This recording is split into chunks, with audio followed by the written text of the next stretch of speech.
for this section, we want to find the domain of the rational expression.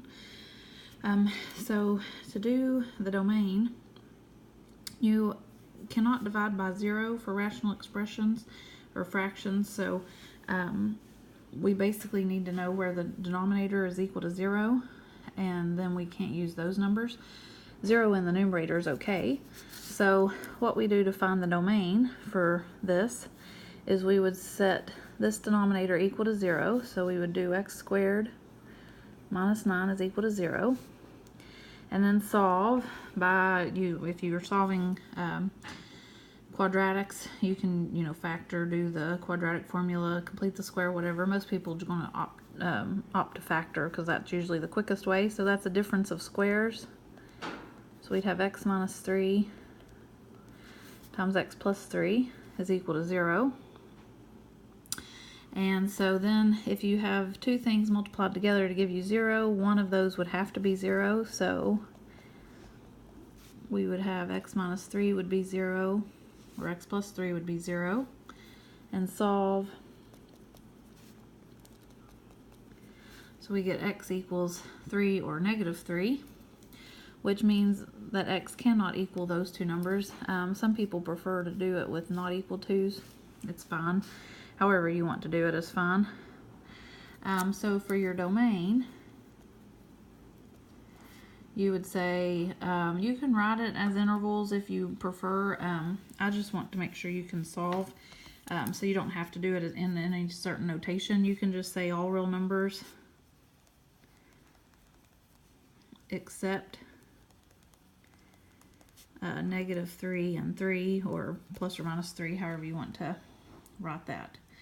So anything else you plug in will work, but if you plug in a 3 or a negative 3, you'll be dividing by 0, which can't happen.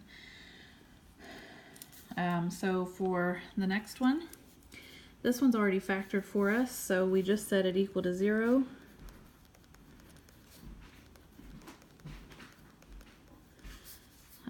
Or like I said, if you want to write not equal to, that's fine. And then set each piece equal to 0 and solve. So we would have b is 0, b minus 4 is 0, b plus 5 is 0. So this one's done. So this would give us b as 4, and this one would give us b as negative 5. So as long as we plug in anything except negative 5, 0, and 4, if you want to do it in lowest to highest, then this function will be fine, because again the numerator doesn't matter. You can have 0 in the numerator. So our domain again is all real numbers except negative 5, 0, and 4.